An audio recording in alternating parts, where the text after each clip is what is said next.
Hello everyone, welcome back to Switch Mania, your source for news, reviews, and gameplay on the Nintendo Switch. My name is Josh Newman, and today we're going to be talking about some of the news that was announced for the Nintendo Switch over the last week.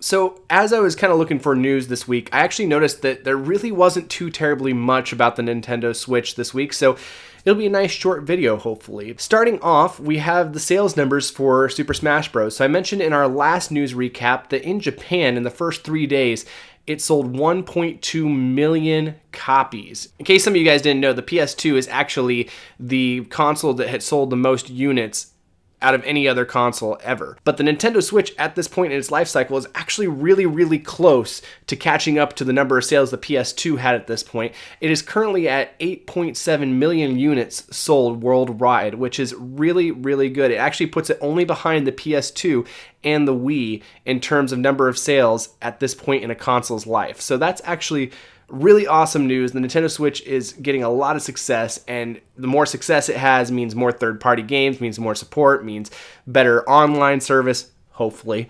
And, you know, this is just really good news for Nintendo Switch owners in general. Another piece of interesting news is that actually Nintendo is going to court in Europe about refunding customers their money, especially this is pertaining to pre-ordering on the eShop. And, you know, some people might have accidentally, I guess, pre-ordered some games that they didn't mean to pre-order, or they pre-ordered it and then decided they didn't want it. And Nintendo was saying that by pre-ordering the game in advance, you do not have a way of canceling it. You cannot get your money back. And so they're being sent to court over this because I believe like companies like Steam and other companies as well actually will let you cancel your pre-orders in advance and let you have your money back. But unfortunately, Nintendo is not allowing this in Europe, and so they're being taken to court about this. So I'm really curious to see what you guys have to say in the comments down below about this.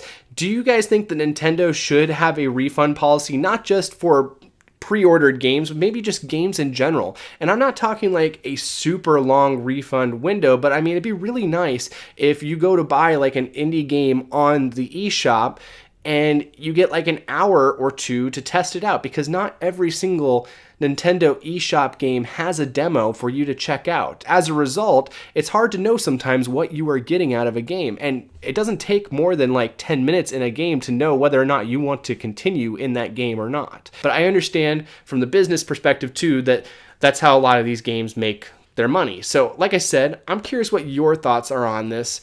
What do you think? Should Nintendo open up a refund policy? Do you think they should just have demos for every single game? I'm not a game developer myself, so I don't know what the logistics are of having to actually have a demo ready for your game as well. Maybe that's just too much stress on the game developer, especially smaller game developers.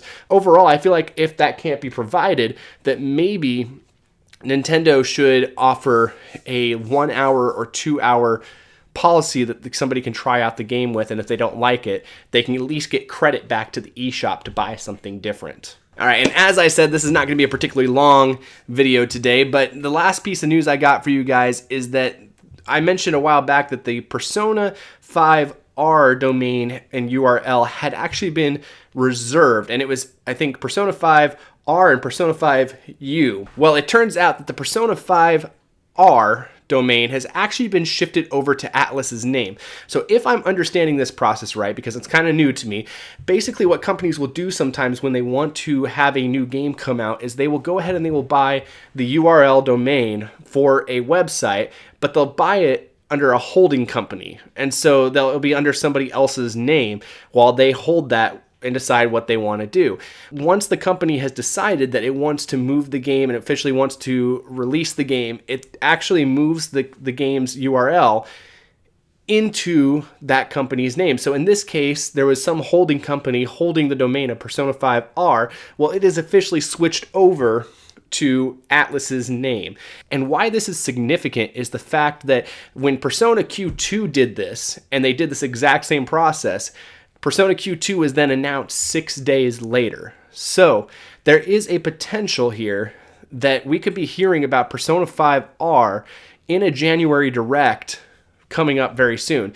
Now, who knows what that R means? Persona 5R could end up being some type of dancing game. It could end up being a really slimmed down version of Persona 5. It could be it's just something that uses the Persona 5 characters and is not even the same thing. We don't know yet, but I would like to think that Persona 5 R is actually going to be the same game with a couple of additional dungeons and a couple of additional things, because Atlus actually came out and asked its consumers a while ago, asked people, would you like to see a Persona 5 game on the Nintendo Switch? Would you like to see it brought to the Nintendo Switch? And would you like to see it have a couple of extra dungeons and a couple additional levels? And of course, everybody responded with, yes, we want to see that. I know I am still like craving this, guys. I really want this badly. Let me know again down in the comments, what do you think about all this news? Do you think that Persona 5 is coming to the Nintendo Switch? And do you think that there should be a refund policy for any game on the eShop? Well, there you guys have it. There is our news recap for the week. As I said, there wasn't too much Nintendo Switch news this week.